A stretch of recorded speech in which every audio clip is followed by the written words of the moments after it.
Então, pessoal, vamos pegar agora aqui um exemplo de um sistema contínuo para que nós possamos trabalhar esta ideia de representação em espaço de estados.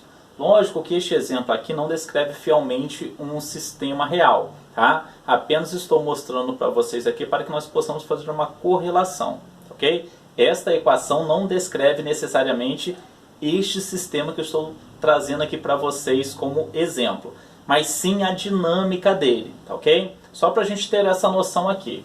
Bem, imagine que eu tenha, uma equação que venha descrever, a relação de viscosidade, temperatura e densidade de um sistema.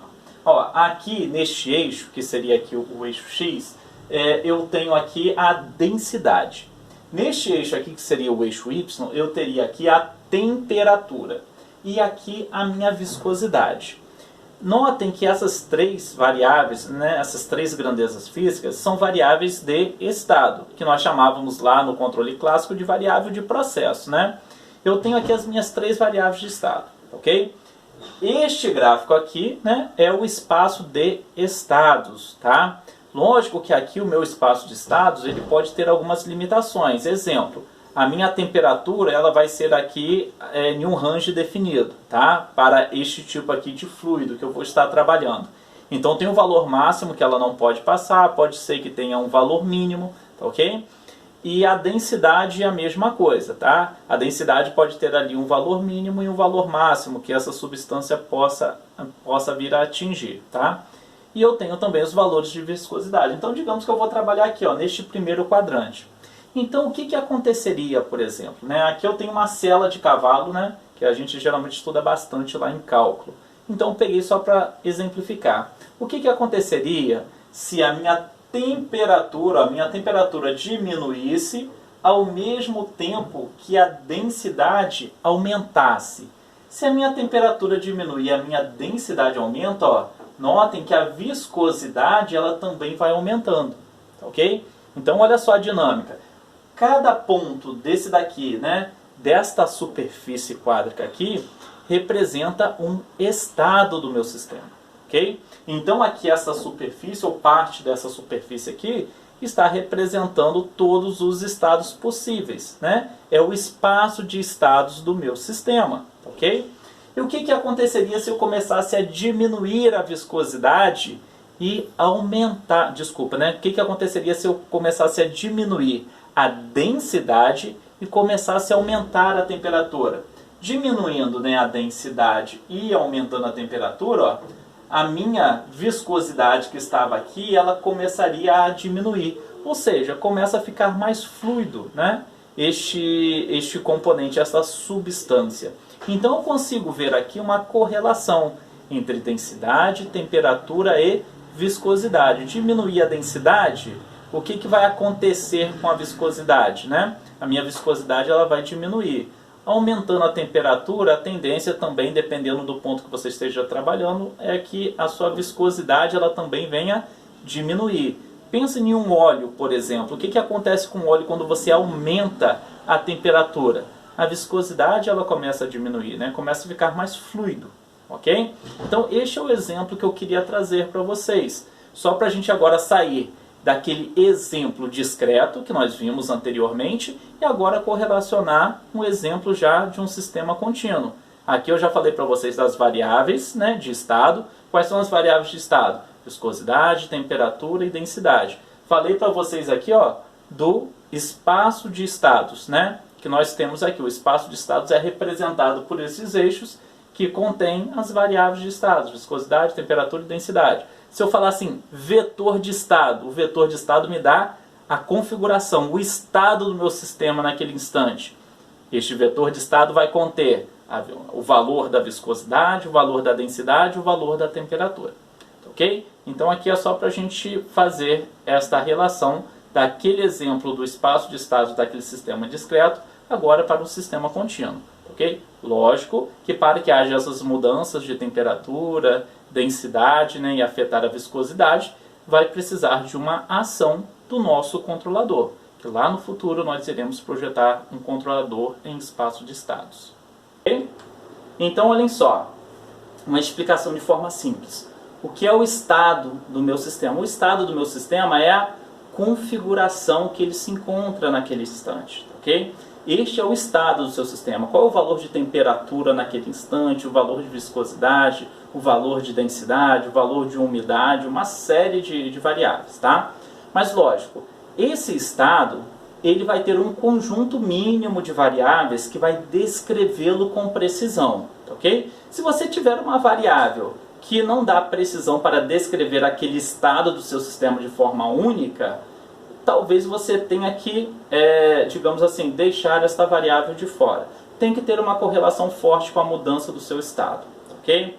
E este conjunto mínimo de variáveis que eu escolho, né, que eu determino para descrever o estado do meu sistema, tem que me possibilitar, olha que importante, tem que possibilitar que a partir do momento que eu conheça o estado inicial, com este conjunto mínimo de variáveis, conheça o tipo de entrada que ele está submetido e um instante que é submetido a um tipo de entrada, eu consiga determinar o estado final deste sistema, ok? E lógico, nós sabemos que isso é importante. Para que você faz o modelo matemático de um sistema? Para conseguir prever a sua reação em relação a uma entrada ao longo do tempo, prever o comportamento do seu sistema futuramente, prever o seu estado futuro, ok? Então, esta é a ideia de estado. Lógico que o Ogata, ele fala tudo isso de uma maneira um pouco mais formal. Vamos lá, para ver o que o Ogata nos diz sobre estado. Ó, o estado de um sistema dinâmico é a informação contida no menor conjunto de variáveis. Expliquei para vocês, essas variáveis devem ser fortemente correlacionadas, tá ok? Chamadas de variáveis de estado, que são as nossas variáveis de processo, ok? Tal que o conhecimento dessas variáveis para um instante inicial, ó, para t igual a t0, tá ok? Para o estado inicial, você tem que conhecer o estado inicial no tempo inicial, tá?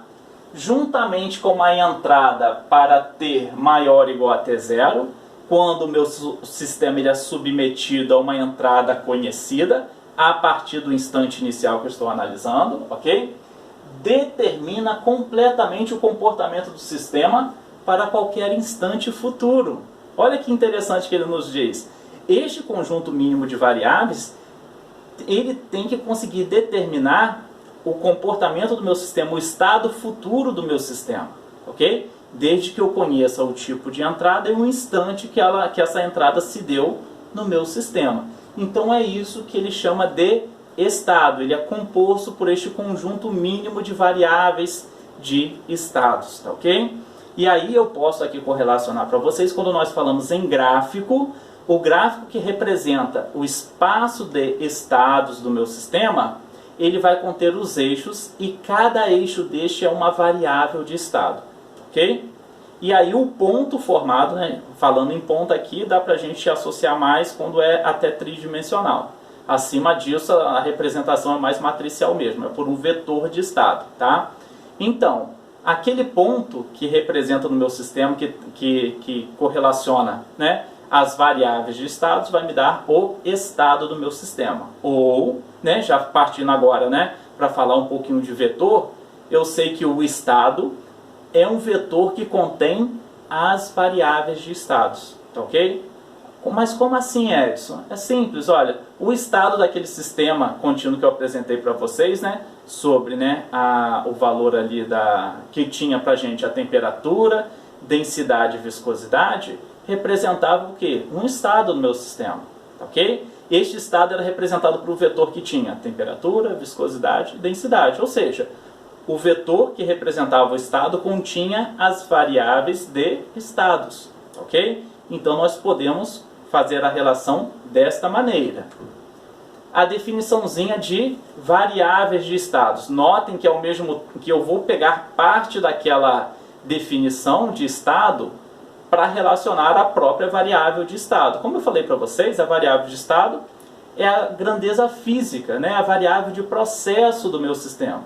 Mas lógico, essas variáveis de estados, né, são formadas por um conjunto mínimo, que consegue novamente descrever o estado futuro do meu sistema, sabendo o estado inicial e sabendo, né, em que instante ela foi submetida a uma entrada conhecida. Ok? ok? Vamos para a definição mais formal aqui do OGATA. Olha, as variáveis de estados, né? As variáveis de estados de um sistema dinâmico é o menor conjunto de variáveis que determinam o estado do sistema dinâmico. Se pelo menos n variáveis, né, x1, x2, x3, xn, são necessárias para descrever completamente o comportamento de um sistema dinâmico, tal que uma vez dada uma entrada para t maior que o instante inicial, maior ou igual ao instante inicial, e o estado inicial também sendo conhecido, né, em t igual a t0, você tem que saber qual é o seu estado inicial.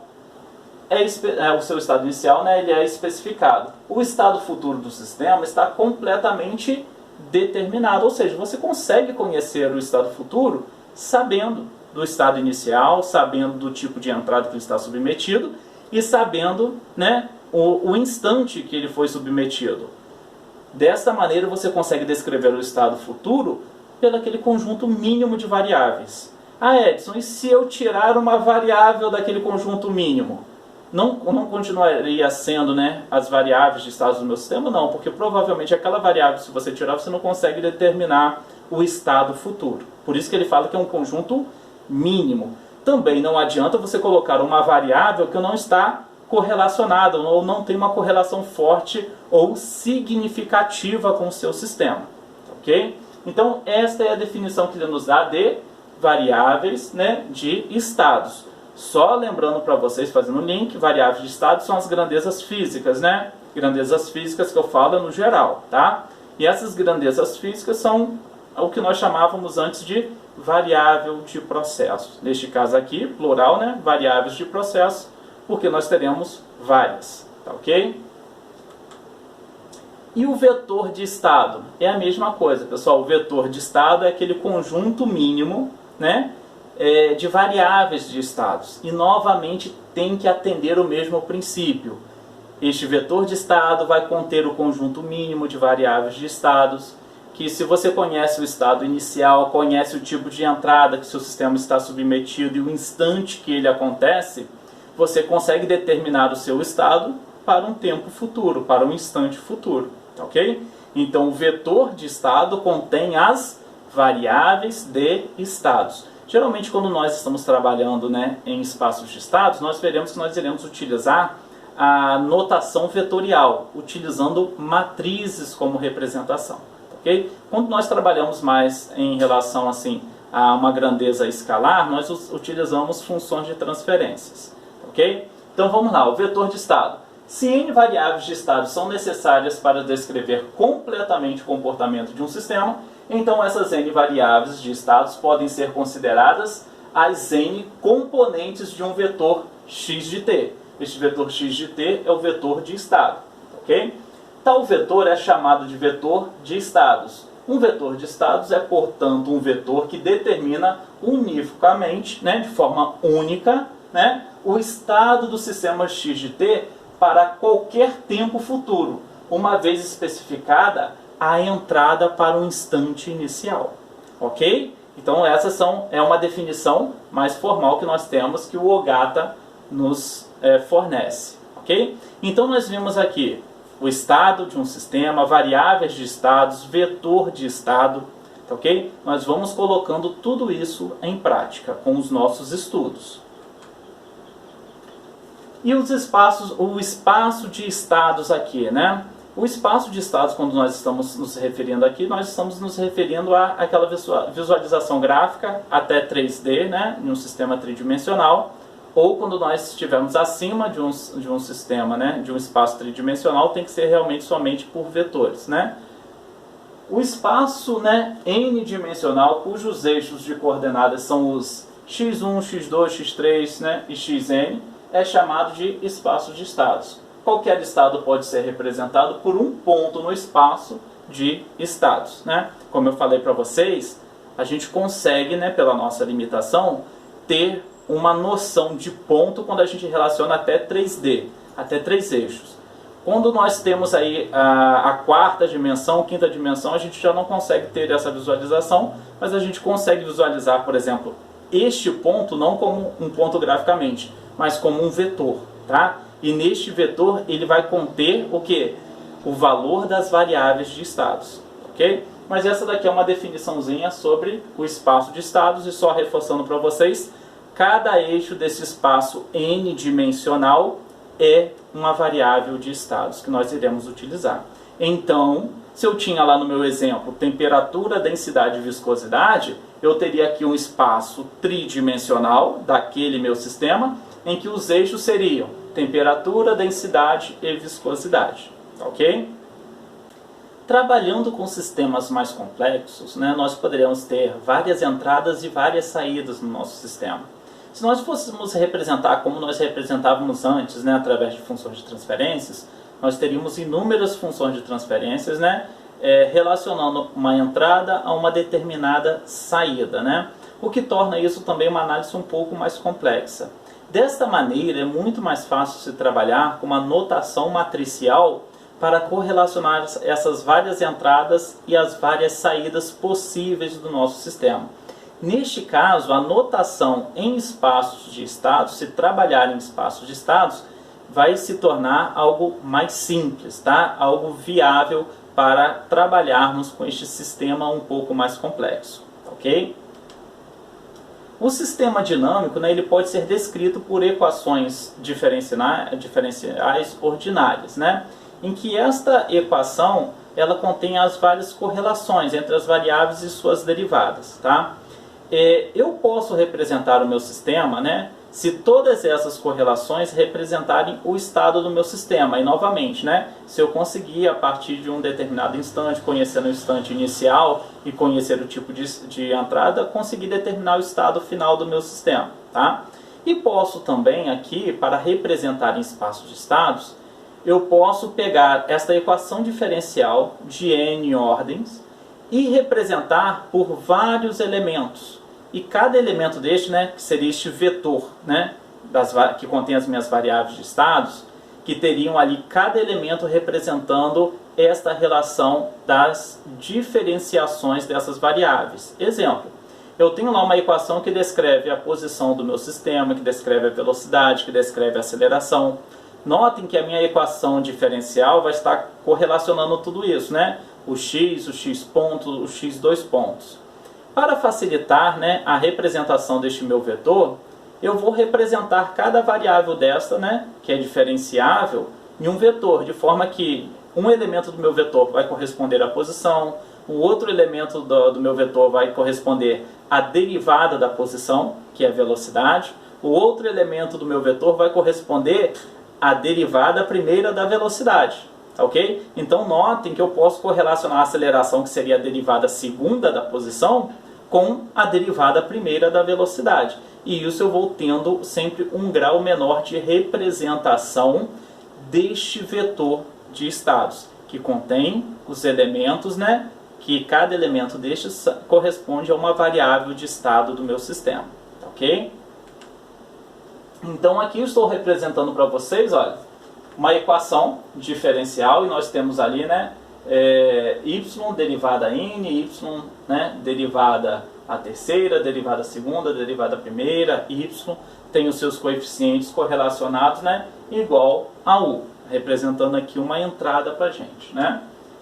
Então notem que se eu conheço, né, o estado inicial desta equação diferencial, né, conheço o tipo de entrada que ela está submetida e um instante, eu consigo determinar, né, o seu estado futuro. Então eu posso dizer que esta equação diferencial ela contém o quê? As variáveis de estado do meu sistema. Então cada relação dessa diferencial aqui, cada termo deste diferencial, ele representa uma variável de estado no meu sistema.